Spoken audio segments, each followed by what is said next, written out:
Touchdown, Chargers!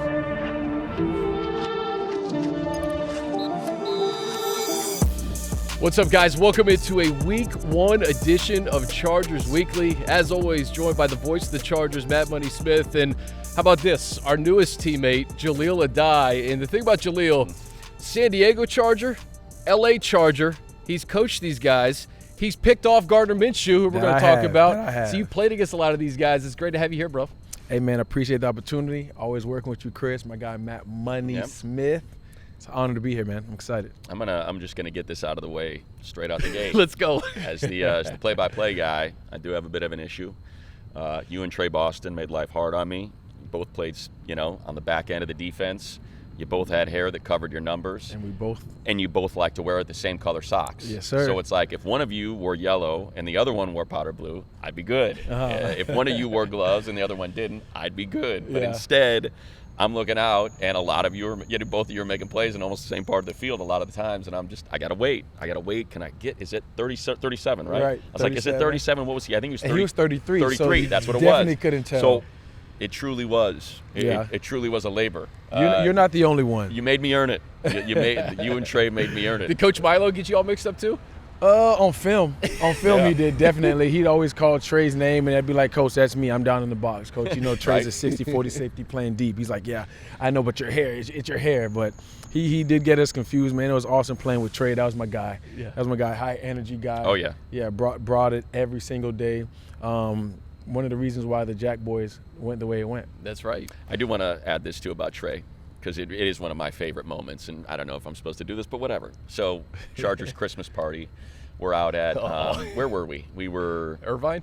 No, Was it Pelican Hill. Pelican Hill. So they got it set, a beautiful spread. Spanos family spared no expense. Food amazing. Yes. The Drinks risotto. open bar. The risotto. Like I had expected such great things that the wife and I Ubered. I was like, hey, I'm not driving. All right, It's gonna be a good night. I'm diving in. I'm cannonballing into this pool. Right. But they had these golf mats set up. Do you remember that? Like at the edge of the pool. Yep. You could hit balls and Trey's out there and I'm out there and we're just kind of chipping balls and stuff. And you can tell Trey doesn't play a lot of golf and stuff. So, but we're having a great time and talking and sipping drinks. And this guy that works, I don't know what department he worked in, but he comes over and he starts like coaching up Trey. He's like, hey, what you want to do is you want to lock your front arm and your weight's a little bit on the back, and that's why Lessons at Pelican Hill. And Trey at 10 p.m., 10 drinks into the night, and instead of like getting angry, Trey just looked at him and goes, we're really doing this right now? That's Trey. We're really doing this right now. And the guy just went, my bad. And he just walked away. I was like, there we go. That's how you handle it. Hey, you should see Trey now. He's actually a legit golfer, Is man. he? Yeah, he's that legit. may have been what got him. That may have been the itch. 100%. Trey has no idea that the first 5 minutes of Chargers Weekly I know. Week 1 is going to be about him. Exactly. Sorry. Seven years later. Week, Shout out- the season 7 years surprise. later. Shout 7 out years to later. Trey. Yes.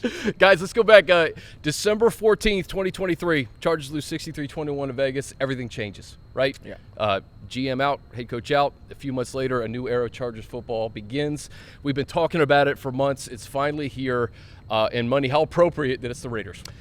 Yeah, look, we've had the Raiders start the season before. It's Jahleel, you'll speak to it. It's a great rivalry. The fans love it, and there's going to be a ton of it. Not that there wouldn't be a lot of energy in the stadium for opening week, the excitement around Justin Herbert and Jim Harbaugh and everybody on this team, but I think it's great. I think it's a great way to start it. That way you don't have to answer questions. You don't have to think about 63 to 21 for the rest of the year. Get it out of the way. Get this victory. Send the Raider folks that decide to come and support their team home disappointed and thinking about how much money they spent on those tickets and what a waste of money it was, and on to Carolina. Hey, look, Money, when you look at this game, this game is going to be a playoff atmosphere. Week 1, Herbert's back. Chargers, Raiders. We know the history of this game. Obviously, I've played in it, right? Fans hate you. They're throwing stuff at you as you're coming in on the bus, right? You're on the field. They know your aunt's name, your mom's name, your brother's name, and they're using those to try to get into your head, right? As a player, it's one of the best environments you can be around. Chargers, Raiders, Week 1 in SoFi in LA. Man, a lot of stars going to be out there watching. It's going to be a good event. What's Week 1 like for a player, right? Obviously, all the anticipation to get the season going, but there's a new coach here. You're playing against your chief rival, and you know that you want to put on a good show, especially against the Raiders, knowing what happened last year. You hit it on the head. You want to put on a good show, but that on the other end of that, you don't want to do too much, right? Week 1, you haven't played many preseason games if you're a starter, if you're a vet, and then you get out there and you're like, I'm trying to push, I want to make a play, I want to make a splash. It's the Raiders, right? National televised game, CBS. So you got to go out there and just basically do your 1/11th, do your job, right? You've had training camp, you have a great coach staff here at the Bolt who's putting together a great game plan. You get out there, do your job, and let the plays come to you.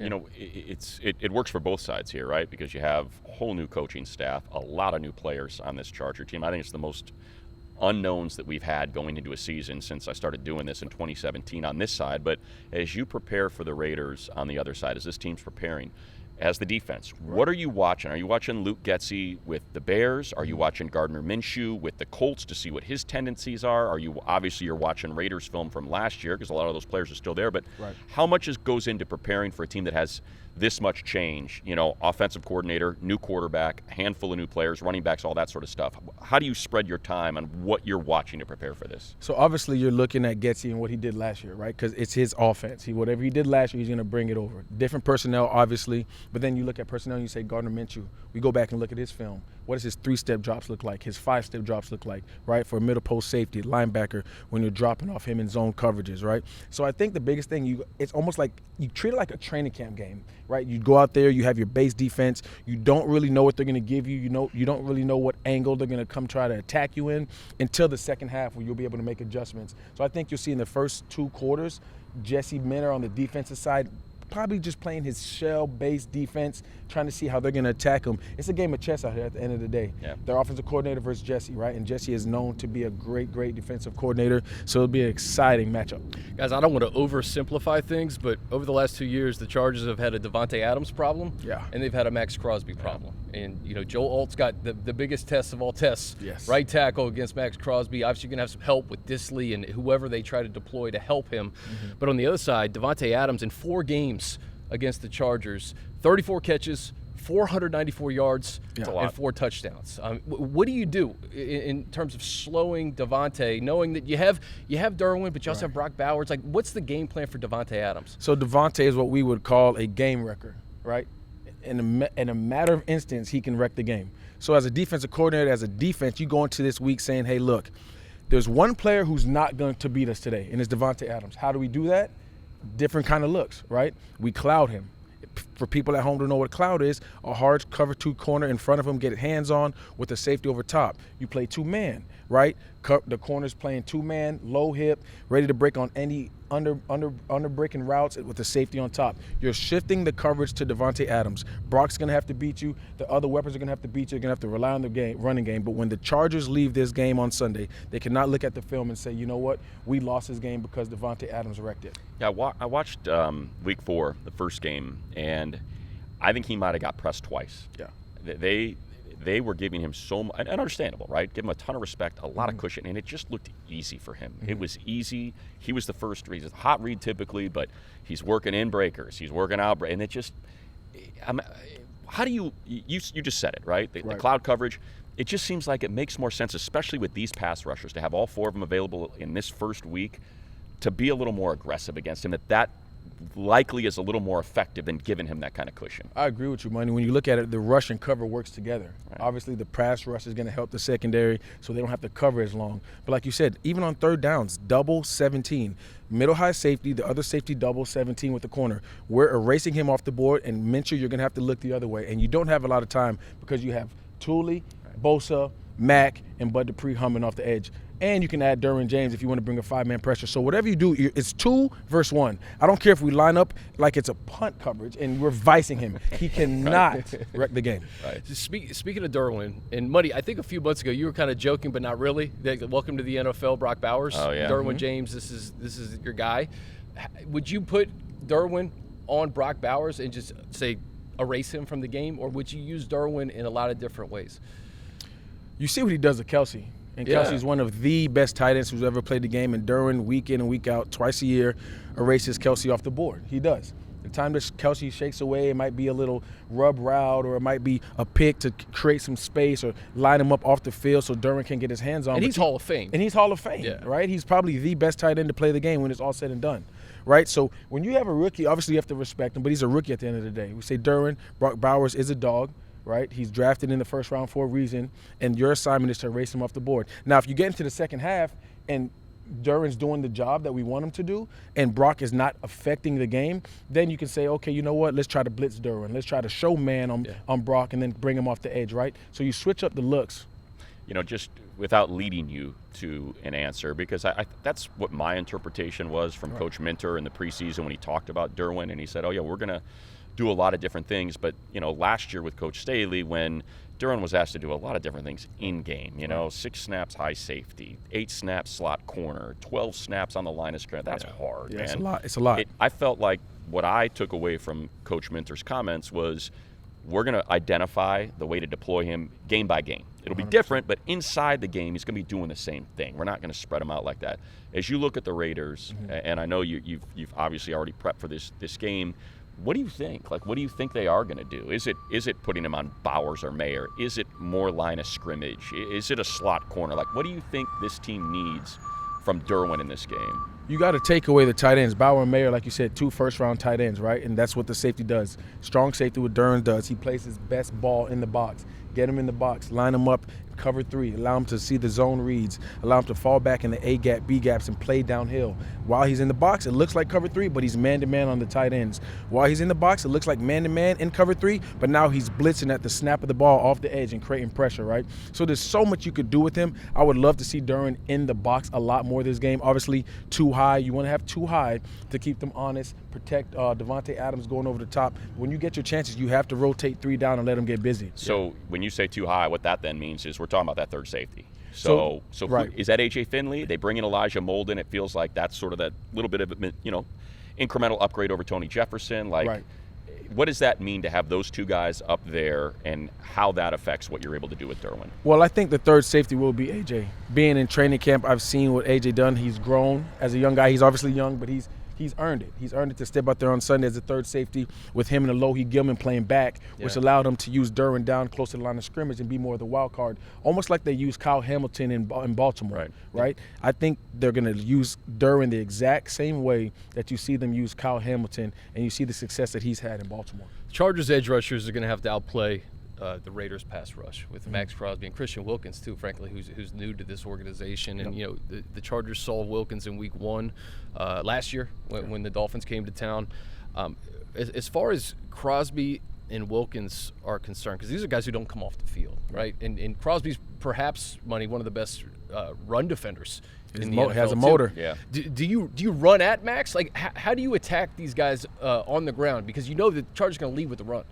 You just said it. You run at him. That's the best way to slow a pass rusher down, is running at him. Because a lot of times what pass rushers do, they want to get up the field. And when you get up the field on a run, you're creating lanes, you're creating seams, and that's what you want as an offense. So the best way to slow Max down isn't blocking him, isn't chipping him, it's running at him, right? So he's thinking every play, is it a run, is it a pass? I can't just run off the ball and get up the field to try to do a fancy spin move. I have to sit down, I have to anchor and create a edge on the defense. So I think that's the way that you attack him. And then obviously in passing downs, you slide the protection, and then you chip him, and then you look to get the ball out of your hands quickly. I like the way you said fancy spin move, because look, I mean Max that's what he it does. all. He has a bag of tricks. He's got power. Yeah. He is incredible.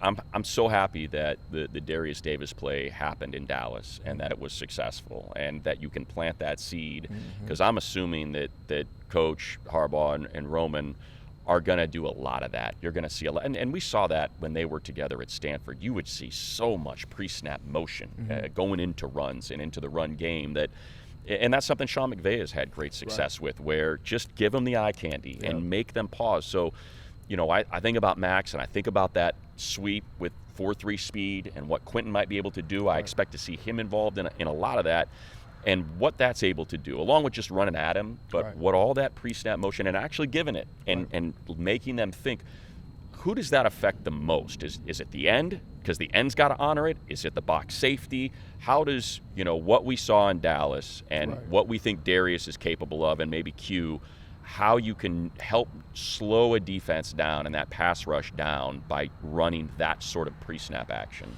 So it all depends. It depends what defense they're in, right? So if you're in cover 3, the down safety who comes in the box, who's the extra 8th man in the box, is responsible for anything fast to the flat, number 2 to the flat, which was Darius, right? Now, if they're not and they're in a 2 shell with Duran and Alohi back, then it will become the edge. So basically it's a chess match, right? So G-Row is going to have to see what they're playing, see when they're doing it, their tendencies, to know when to call that play, right? Because you're trying to get the certain matchup, the certain look, right? So I think obviously making them think, you made a great point, Mun, you make them think, you just don't line up and play ball. Now we have motion. And a lot of times with motion, teams are checking to a new defense. Now they're thinking, now it's loud. Now you have to communicate that. And they all have to be on the same page, right? So I think creating confusion, a lot of motion, a lot of jet sweeps, doing a little bit of trickery to keep them off the heels of the Chargers early on. I think that's a smart way to go about it. It's also about the personnel too. Like last year, I go back to week 1. Remember the Dolphins invited the Chargers to run. Yeah. Right? They let the Chargers run. They did. The Chargers want to run this year. Yes. They want to run. That's why you bring in a Will Dissly. You didn't have a third tight end that could block last year. Right. You didn't have a Hayden Hurst or a Dissly. You didn't have a Scott Matlock at fullback. Fullback. You know? So, like, I wonder how the Chargers are going to come out knowing that you're going to lead with the run, but you also have the personnel to do it. Like, you can have Dissly help with Max Crosby. You can have Scott Matlock coming out of the backfield. Now, how do you think that they're going to use those guys in an effort to maybe slow down Crosby or Wilkins or whoever's across the line? And the crazy thing about it, Dissly can go out and make catches. He can run routes. He can run the route tree. Obviously, Hurst is more of your pass-catching tight end, right? Then you have Matlock that comes in 6'4", 300 pounds fullback, but he caught 3 passes in college on the goal line. Right, he's an athletic guy. So these are guys that they bring into the game, and defenses are thinking. I'm just saying, these are guys. We had Trey get a 2-point conversion last year. There you have it, right? The scouting department is doing their job. They're literally bringing in athletes all over the board. So you have guys that come in, and defense are thinking, it's big personnel. It's time to run. It's time to run. They're getting nosy at the ball, play action, boop, over the top. So they can get real fancy with it. I can't wait for fantasy owners to get really mad at Scott Matlock for vulturing like 1 yard receptions at the goal line. I mean, this is, and I hate to keep going back to Stanford because I know we saw it in San Francisco as well, but to me, like, that's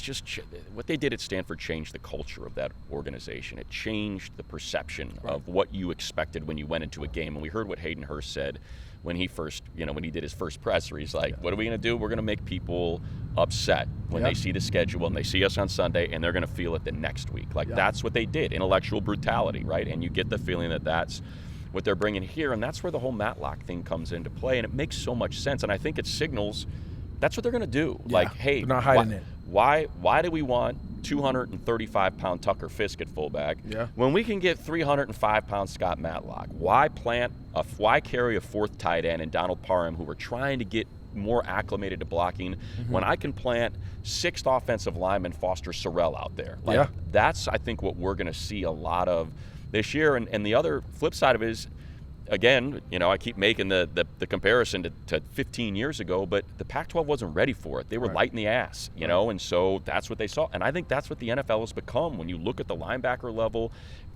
kind of the way teams are always in nickel, they're in dime a lot.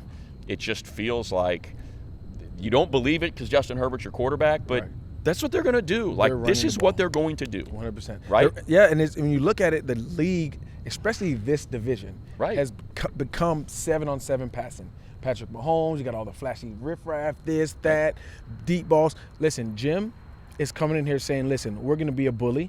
He wants to build a bully. We're going to punch you in the mouth first, second, third, and the fourth quarter. And I'm telling you right now, previous experience, you do not want to tackle a back like Gus Edwards in the fourth quarter, 25 carries, pounding it, with Scott coming down on the ISO, leading on the middle linebacker. You don't want to do it. I don't care who it is. I don't care if it's Ray Lewis. They don't want to do it for fourth quarters. And I think that's the message that the Chargers are sending. I told this story before. I called the SC Stanford game at the Coliseum, the 55-point game, and one of the stories that came out of it was that, Toby didn't say it explicitly, but it was conveyed, I think, through him that the linebacker said, why are you still in the game? Why do we still have to tackle 220-pound Toby Gerhardt coming downhill running power when you're up 48-3?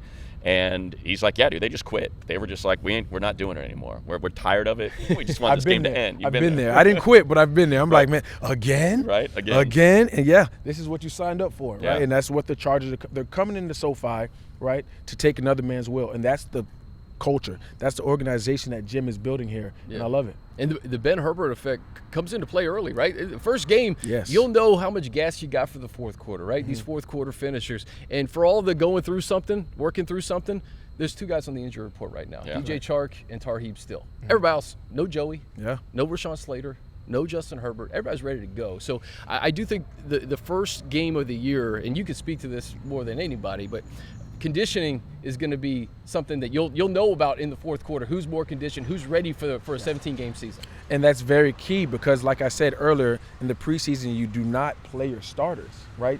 And you can practice all you want, get all the reps you want, but there's nothing like playing in the game and getting those live actual reps, thinking while you're tired, reacting while you're tired. And like you said, Herb is going to be a big, big part of the success of the Chargers in 2024. This fourth quarter finishes he does after practice of 80, 90 plays, training camp practices, plays. And then these guys are going, pulling sleds. They're walking with med balls. They're doing sit-ups. They're doing push-ups. I'll tell you right now, everybody in the league's not doing that, right? And it's going to pay off. I was going to ask you, because you were out on the field with these guys for training camp, right? In terms of the conditioning aspect, how different was this camp compared to other camps you've coached at and been a part of? I've never seen anything like it. That's the thing. Like, I haven't seen anything like it. And what's crazy is it's all thought out. Right? He's just not saying, hey, guys, we're going to go here and pull this. We're going to do. He's thought about it all week, each and every day, what time, how much time they're going to do it. And he has a plan. He's been doing it at Wisconsin. He's been doing it at Michigan. This is what he does. He builds a beast, and they're doing it early. Yeah, I'll tell you, you mentioned starters not playing in the preseason. One starter who did, and it's understandable because he's a rookie, is Joe Alt. And you go back and watch the Joe Alt film, and I think there's reason to get excited. The way – and I don't know exactly how they're going to use him, if they're going to pull him as much or if they were just kind of planting seeds for week one and what you got to think about. But when you see 6'8", 300 and whatever, 25, 330, moving the way he moves and how they can utilize that, I think people I shouldn't say people, like when the draft was here, it's, you can't pass on Malik Neighbors, you can't pass on Rome Odunze. I don't think people quite understood what it means to not just have a guy who can play tackle, but someone that big, that strong, that athletic, and what it opens the offense up to do because of how he moves and how they can use him as a puller. When you're on the other side of the line of scrimmage and you see that coming, how effective is that and how hard is it if knowing how creative Greg Roman is, what are the challenges as a defense to try to slow that down when that's coming at you? Well, first of all, when you see somebody 6'8", the size of him as a DB, you want to chop him. You can't do that no more. Can't do it. Right? You got to take him on helmet to helmet, right? Chest to chest. It's another advantage, right? So when you see that, you're like, okay, these guys can get really creative. And then with the Malik Neighbors thing, right? You have to know your coaching staff. This is a coaching staff that wants to run the ball first, and they're building the foundation around the franchise, right? Justin Herbert. They're building the foundation around the franchise, Justin Herbert, and they said, you know what? Rule number one, we're going to protect our quarterback. And Joe Alt is a generational talent. Size, athletic ability, the way he goes about his business, and he's a true pro. I've been around him as a young guy. He's a true pro already coming in. So I'm really excited to see how they utilize him.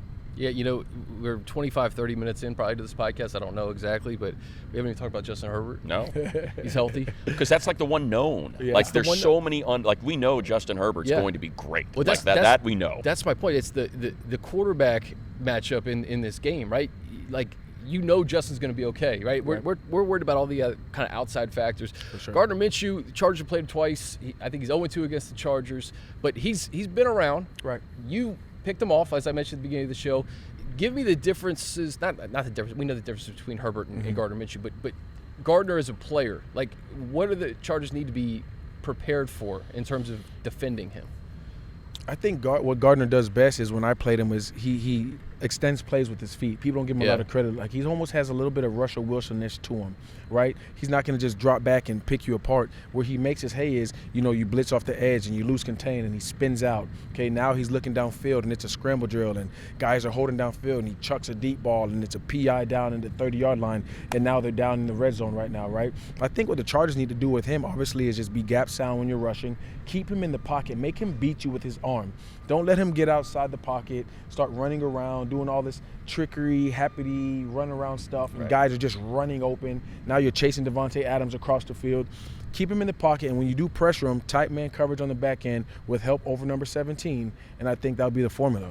What can you share, because I've watched as much film/video, people trying to explain it about the way Jesse Minter plays defense. Right. And man, it's a lot to try to figure out. And and one thing we hear from the players is it's simple. Yeah. Like, he's made it simple, but it's not. It's simulated pressure is what you hear a lot of. It's, for the most part, you kind of have an idea of what the coverages are. He's not trying to hide that. Right. It's some quarters, it's quarter half. There's there's cover three. It's all of what every other team is doing.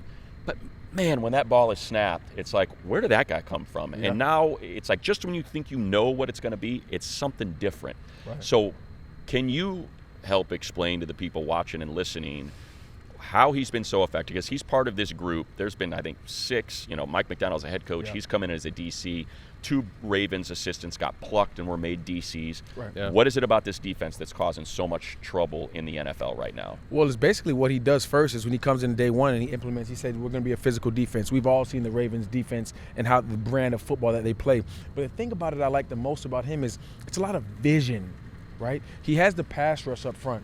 And a lot of times when teams blitz 5, send 5, a fire zone or whatever that is, you're matching routes, you're matching over routes, you're matching corner routes. What the secondary is doing, it has vision. Their body presence on the route, they're not taking it over, but their eyes are on the ball. And that's why you see they're getting a lot of takeaways. And then when it comes to the pass rush, he's simple, but not simple at the same time. Right. You have 4 studs that you can run a lot of TE games with the front. You got linebackers and safeties that can blitz. So week in, week out, you're going to see different pressures that he draws up, and you're going to be like, this is the reason why we brought this guy in.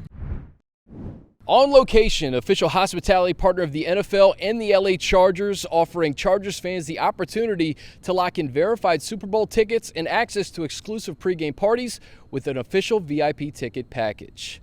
Take your pick from the best seats at Caesars Superdome, including the most coveted seats at the 50-yard line, and exclusive access from private pregame parties featuring big-name entertainment, chef-inspired food, and top-shelf bar to post-game field celebrations. Incredible experiences are coming in hot. 5-star hospitality. Go first class all the way from the moment you arrive in New Orleans. Enjoy personalized concierge services, excursion planning, reserved parking, a VIP gifting suite, and many more premier perks.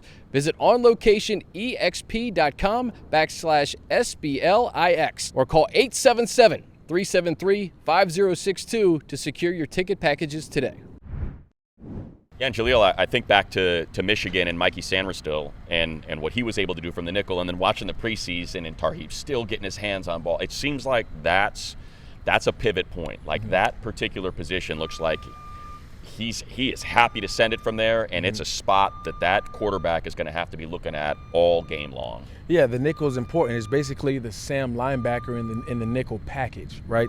He blitzes, he plays man, he zone drops, right? And he's a lot of times the tell of what the coverage is, right? So the nickel in this defense is very important. Pre-snap, showing like you're blitzing, right? Showing like you're blitzing, but the safety needs to be tied in with you to show over the top of number 2 receiver like you're blitzing at the snap, pop out, and now you're giving a different look. So they can do a lot of different things with the nickel, and I know that Jesse Minter loves that. Ja Taylor, he had that nickel spot kind of locked from the beginning. Like, Yeah. what have you seen from him over the last couple of years, and how quickly he picked up this Minter scheme? Because he's going to be a big piece to this defense. Yeah, Ja is, and I'm proud of Ja because Ja came in and he made his name as a special teamer, and now he's developed himself into being a viable asset, right, to this defense. And when I seen Ja in training camp, the word I could say about him is that Ja is a pro, right? Doesn't say much, right? Listens, takes coaching, and he's fast. He can cover, right? He's quick, and surprisingly, he's a really, really, really, really good tackle. He's a really, really good tackler, right? So when you see what Ja has done and how he's grown, it's very reassuring for this Chargers defense. Yeah, those 2 late-round corners, by the way. Ja, starting nickel. Yeah. Dean Leonard, man, he's going to be Special team something too. now. I Yeah, think and he's he going can to fill in. He can fill in when need and he get the seems job real done. physical. Yep. Like, you watch him in the preseason. He's Was super it physical. that second game against the Rams, man? He was the best player on the field. He was awesome. And he was told me that he's the fastest guy on the team. If anybody wanted to race him, let him know. Is that right? He did say Do you know that. Darius Davis on the team? Yeah, he does. He Okay. said, He's aware? He's aware. Yeah. I said, D. Davis too? He said, listen, I'm the fastest on the team. D. Leonard, let him know when it's time. We can set up that race, man. I'll say this. If you're forced to wear pads and maybe there's an opponent on the field and, like, you got to race to a particular spot, I might take Daiyan Henley. Yeah, he's a ball hog. I think of all Like, of all the things I'm excited about seeing. I'm so excited for him, man. Yeah. I feel like, and look, I know we only got a couple snaps from Junior Colson, but when those two were out there at the same time, it was different. It looked like to me is going to be.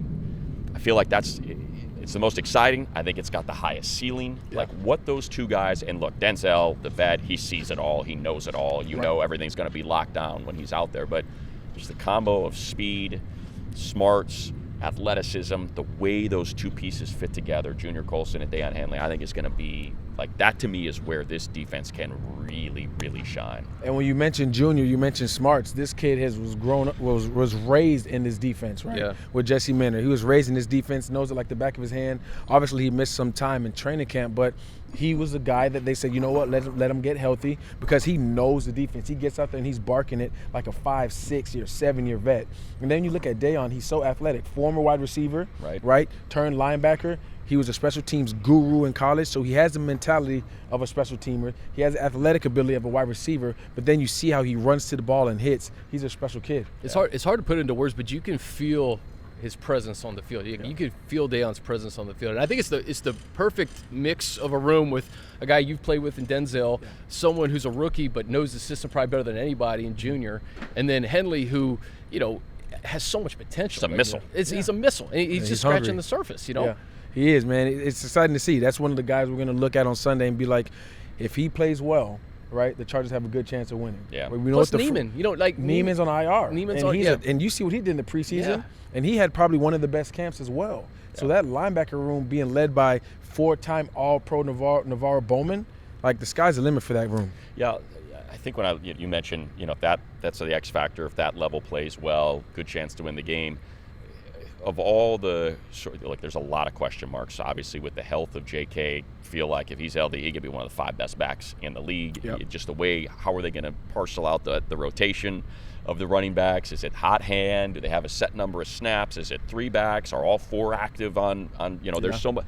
But to me, I think the biggest question mark I have is the defensive line. It's not the edges. I'm talking about the D line, and I don't know how many snaps T.R. Tart's going to get. It felt different when he was on the field. Right. Like, that's a guy that's in the backfield. Snap, and he's back there. 100%. We know Morgan Fox is capable of doing that. When you look at this D-line room, and Tito and Puna, Morgan Fox, Matlock, Coach Harbaugh said yesterday that he's going to, still going to get his reps there. Right. What do you see from that group, and what question? Why is that the one that I feel like I'm looking at the most? What has to be answered there? Because when you look at this defense, you see it in every position. There's stars, right? Guys who have proven themselves, right, for the Bolts in this organization, and then you have guys at the interior D line who are younger, right? First year, second year, third year guys. Then you got 4 that just came over. We're not too really familiar with his game, but I'll tell you what. He's going to be a big anchor for this defense in the inside. Had a really good camp. So that's why Who's that? Which one? Puna? Puna, yeah. Puna, really small. Short, but stout, right? He's a big anchor down and can play that nose position for the defense. And rightfully so, there's question marks at that position because it hasn't been done yet by these guys, right? They're young, but they're promising. So that would be a position that we're going to be keeping our eye on Sunday. Am I right on Tierre? Like, am I? No, for sure. Is that just him taking advantage of backups when he's out there? Hey, listen, it doesn't matter who you're playing, right? At the end of the day, you have a job to do, and he went out there and he did his job. Dominated. Was setting a new line of scrimmage. Each and every play was in their backfield, right? Yeah. So, and credit to Ortiz, man. That's just one of. Tito. Listen, over the last week, it's been nuts. The turnover to the back half of the roster, and you think the 53 is safe. No, not so fast, right? Yeah, Taylor Heineke comes in. It's probably going to be the number 2 now. Good pickup. And we don't need to talk about Heineke really now anymore. Hopefully never. Hopefully never. But just real quickly, I mean, this is a guy who can keep you afloat. He was 12-11-1 in Washington. He started a playoff game. And he's somebody who can kind of galvanize a team for a short period of time if you need him. Yes. But, again, don't have to worry about that. But just go back to Ortiz and just what he's been able to do this offseason, not being satisfied with being stagnant. Bringing in a guy like T.R. Tart, who actually will make a difference this year. Kind of continue to churn the back half of this roster in an effort to have the requisite depth you need for a 17-game season. We haven't seen that around here in a long time. Yeah, depth is key, right? Because we all know injuries happen. 100% injury rate this game, obviously violent game. But then when you look at Ortiz, you say, well, he's had a Super Bowl. He's won the Super Bowl, right? Obviously wasn't the head GM, but he was part of the staff. Yeah. So he knows what it looks like to win. He knows what it takes to win, right? He knows what it's supposed to be like. What's the culture? What's the atmosphere? How important depth is on a roster. So he's done a really good job, and I'm pretty sure he's not done. And when I, just kind of going back to what we were talking about with the interior of the line, when I think about how the Raiders are going to do this and how, I think we forget what kind of coach Antonio Pierce is. He's, they're similar, he and Jim Harbaugh. He wants to beat you up. He wants to pound it. He wants to be the bully as well. So I think they're going to run it. I think everyone's thinking about Davante Adams and Brock Bowers, and to me, my guess is they're going to test those corners. They're going to run it. We know what the issue was with this team against the run the last few years. I think many people are focused on 17, and they should be. I don't kind of disagree with that, but to me, I think it's going to be. It's not just this team hasn't been able to run the ball. This team hasn't been able to stop the run. The last couple of years, and I think we're going to see a lot of Zamir White. We're going to see Alex Madison. We're going to see, and that's a big offensive line. We know what that offensive line is. To me, that's the battle. This to me is a line of scrimmage game. Yeah, it really is. Yeah, and when you look at that, I agree with you, Matt Money. Right, when you say that, because they're going to try to come out and they're going to try to establish their line of scrimmage, take control of the game. Why? Because they want to keep the ball out of 10's hands. Right. They don't want Herbert to have the ball. So what they're going to try to do, eat up a lot of clock, right? Keep our defense honest. And now if the defense does what they're supposed to do, the front four, the 7 in the box, or 8, depending on if we need to bring Derwin in, then that's where they're going to go to Davante Adams and start to air it out. But they're going to try to keep us honest, play action, run, play action, draw us up because of the success of the run. Right. And now that those voids are opening them for Davante, right? So I think that'll be the game plan. I totally agree with you. Yeah, well, no more Josh Jacobs, right? So Zamir White's never really been in this spot where he's like the full-time guy. So we'll see what happens on Sunday. As far as the Chargers running game's concerned, we think it's going to be J.K. and Gus. We don't know what the split's going to look like. Maybe Vidal gets in the mix too. I love Week 1 because you can watch as much training camp practices. A lot of unknown, man. A lot of unknown. What do you think they're going to do offensively? I talk about the wide receivers too, because we haven't mentioned them yet. We haven't mentioned any, and Justin Herbert's the quarterback. Justin Herbert's the quarterback. It's funny you say that. You got Ladd McConkey. You got Quentin Johnston. You got Joshua Palmer. Chark's on the injury report right now. We'll see if he plays on Sunday. But there's so much unknown in that room. Right. But we do know that the equalizer is Justin Herbert. He elevates everybody. 100%. And you seen what it looked like when he came back to practice. Different. Right? It looked different. Probably different. One of his best practices we've seen since he's been a Charger. Yeah. Right? So, everyone's level picks up when 10's underneath the center. And as far as what it's going to look like, it's going to be a heavy dose of Gus and JK. Right? I'm not sure exactly who's coming in after him. We don't know that. But it's going to be a heavy dose of Gus and JK, thunder and lightning, pound you. And when the opportunities present themselves, we're going to let 10 showcase his arm and do his thing. Yeah, I wonder. I keep, I used to do all the fantasy stuff over at NFL Network, so I still get a ton of questions about who's the number 1 receiver and who should I draft and what. And with the receivers, I don't know. If Josh Palmer stays healthy, it's obviously Josh. He can do it all. He can play outside. He can play in the slot. He's got great hands. He's got plenty of speed. But I don't know. There was something about that connection between Herbert and McConkey in OTAs. You just could kind of see it. If it's a PPR situation, it could be Ladd. Yeah, it's crazy. It's crazy you say that. I didn't mean to cut you off, but you're fine. It's fitting that we're playing the Raiders, right? And what I see Ladd doing is a lot of Hunter Renfrow. Yeah. Exactly. A lot of motion, a lot of stacks, a lot of choice routes, right? Allow him to create separation without having to release, and that's how you do it. You create stacks, you give him choice routes, a lot of zigzag routes, a lot of combo routes, right? Dig and goes, a lot of double moves because he's so quick in short area spacing. I think Sunday you see him featured. Yeah, these Georgia Bulldogs could be the equal. You got 2 rookies drafted in the first and early second round in McConkey and Bowers. You got Zamir White in the backfield. Yeah. These Georgia skill position players could decide Georgia this game boys. money. From Georgia boys. Yeah, and we haven't mentioned Q. I think last year. Just it really wasn't fair to him. That's not his skill set. Was replacing Mike. That's not what he did at TCU. It's not what he does best. I don't quite know how Greg Roman's going to use him. We talked about it with some of those sweeps, some of those quick hitters. Feels like, and I think Justin said it in his presser yesterday, just get the ball in his hands. Just get the ball in his hands. He's a yak guy. And by the way, his hands catching the ball has been kind of the issue. So it's trying to figure out the layups. And I don't know what those layups are. Are they quick slants? Is it just kind of that little shovel pass on the sweep? But it feels like with him, early get that just get the ball in his quick hands. completion, Yeah. right? Yes. Isn't it kind just of it's erase confidence too, Jahleel, right? It's all confidence. Because when he was here last year in his rookie year in training camp, he probably had the best training camp out of all the receivers, right? And then obviously we went to the season, things happened, and then go his way, right? But I'm not writing off Q. Right. I think, like you said, get the ball in his hands, quick screens right now, drag routes right now, let him catch and run, right? Flips to him and jet sweeps, reverses. Let him get comfortable. Let him get his confidence back. And I think once you see that, you'll see him grow as a receiver. Yeah, is where, everybody wants to stack the receivers, like who's the one, who's the two, who's the three. I said it's not necessarily 1, 2, or 3. It's who's out there.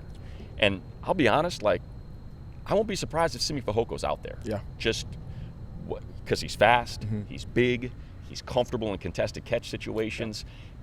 I will not, I'm speaking to DJ being on the, has not practiced as of when we're recording this. So if he's not in the game, I could totally see him being that third guy that's 100%. playing the outside, that's playing the X and is out there. And if Rice is out there, I'll tell you this about that kid. He wants to block. And that's what Harbaugh and them love about him. That's Obviously, he's a good underrated thing, good young receiver, but they don't want prima donnas at wide receiver in this offense. Right. They want you to go down there and dig out that safety on run blocks. Go down there and dig out that linebacker on run plays.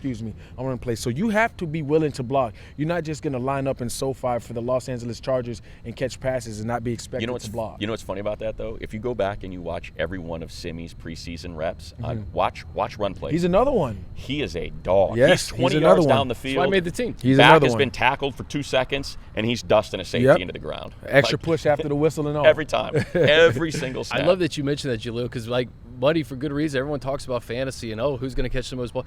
It's so much more than that. It is. It's so much more than that, and that's why you may see guys out there that have that 1-2 to block and who think are about superior Keenan. blockers. Yeah. I mean, you're talking about a guy that liked to block. And he was paid a lot Right? to catch the ball. Exactly. And he still loved both, and he still loved blocking. Yeah, he was good at both. Yep. Raider week, man, it's fun for us to see the fans and kind of look back to December and what happened and how this is a chance at maybe a little revenge against them, but Get also back. a little Right. get It's a back, get back. but also just to start fast. You know, I think it's important when you look at this. We can look ahead. After the Rays, you got Carolina on the road at Pittsburgh, then the Chiefs. That first quarter of your season before your bye, this is a very important Division game. games, Get 1-0 in the division Yep. and try to get on a roll. Yeah, and it's important because it's a division game. We all know how important division games are, right? Another reason why it's important is because let's just keep it real. The Raiders will have a lot of fans in the stadium on Sunday, Yeah. right? It is what it is. It's how they travel. And the last thing you want them to do is feel any kind of home field advantage, any kind of momentum. I know playing for the Chargers, playing against the Raiders, and that black hole gets to rocking, you feel the momentum swing, Yeah. right? And that's the last thing you want them to have. You don't want them to come in here and say that they have any life to live. You want to jump on them early, jump on them fast, beat them down from the first quarter all the way to the fourth. Yeah. Easier said than done? Absolutely, but that has to be the game plan. Yeah, hit the exits early. And I've said this, you said we're not saying anything that people don't know. It's certainly changed dramatically. I've been here since day one, since this team arrived, and I have watched things go from here in 2017 to here. And you see all these number 10 jerseys and all these number 3 jerseys, and it's changed. And with Jim Harbaugh, he is a true superstar. I've Yes, he seen is. that push this another level. The one thing that I always say, though, and I take it back, and I know people, recency bias, they may not believe it because of how good Houston was last year and what DeMeco Ryans has done. You played there.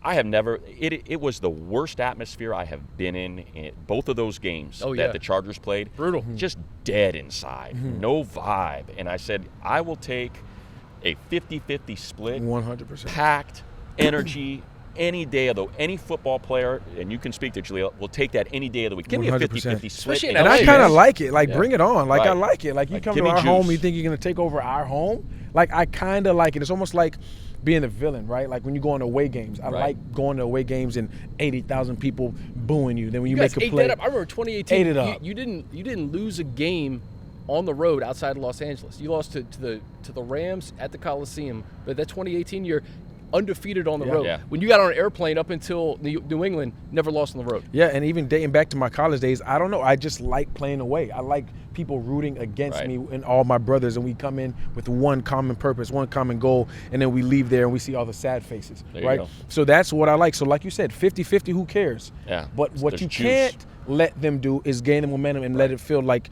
100 to nothing, right? Yeah. As far as fan base, as far as crowd, as far as momentum. Yeah, I mean, I'll just finish with this. Like, to me, it's I've already said it. I'll say it again. It's a line of scrimmage game. Yep. It's Khalil, Joey, Thule, but that quartet gets, I don't know, let's go 10 pressures, 3 sacks, and I think it's a J.K. and Gus remind you that this is Baltimore West, Yes, and sir. it's, you know, it's a 150, 170-yard rushing game is how this thing is won. It's not Justin Herbert 300 yards, Nope. you know, 3 Not right touchdowns. now. Not right in now. the opener. Yeah. Like, Not to me, right that's now. what this thing looks What's like. going to decide it for you? I got to piggyback off of money, right? Leaning on the run game, a lot of stingy defense. You know, Jesse getting creative on third downs with that pass rush. First and second down, creating a new line of scrimmage, forcing them into third and longs to force them to, okay, we know what they like in this window, and third down with Davante, with Brock, with Myers. So what plays do we call to combat that, right? So I think tough defense early on, pressure Gardner Minshew, keep him in the pocket, and on offense, you got to pound the ball. And when opportunities present themselves, let 10 do his thing. Yeah, well, okay, let 10 do his thing. The only I have like this much telling me that Herbert may air it out a little bit. Like Greg Roman said, he's never had a quarterback like Justin, right? Yeah. Justin's smart as all get out. And if they want to continue to honor the run and Justin finds one-on-one opportunities on the 100%. outside, he finds his guys. So, like, I agree with you. I think that's the game plan. They're going to run the ball. But I wouldn't be surprised if we saw a few deep shots just because they can. Oh, you'll see a 100%. few. Yeah. I just think, like, the identity of the game. Like, to me, that is people saying, well, you got to take Malik Neighbors. It's like, Right. do you not know who's here? Like, do you Right. not see the coach and, like, what he he's done likes. everywhere? Like, what he Yeah. likes? Like, that's what they're going to do. Like, this, it's what they're going to do. And I'll add this just as a little PS, as an addendum. Not an addendum, but just as an added value.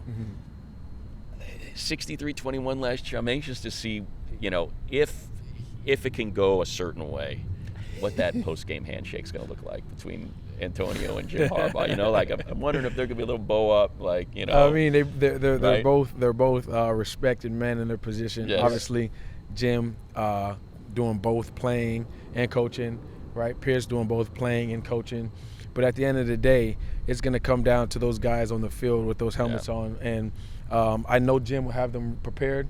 I know they'll be up for it. I mean, no one needs to get you up for Raiders versus Chargers. No one needs to get you up for the first week of the game, week of the season, right? So, and another point you said, Herbert taking the shots, obviously creating the run, 8-man box, Right. single high safety, Yeah. corners pressed on the outside. Then he has the ability to check, right? Yeah. How did the Raider game end last year? Here, week 4, remember? Yeah. Deep shot, Josh Palmer, Yeah. 50 yards on a 3rd and whatever it was, 3rd and 8 or something Yeah. like that. Yeah. And he takes the play action, takes the Yeah. shot downfield, And one-on-one, Herbert- game game. over. He That's has the the game. keys to the vehicle, Yeah. right? So if he sees a certain look, obviously he will check out of it. But like you said, money, establish the run first, and when those opportunities come and they stack the box, that's when you let it fly.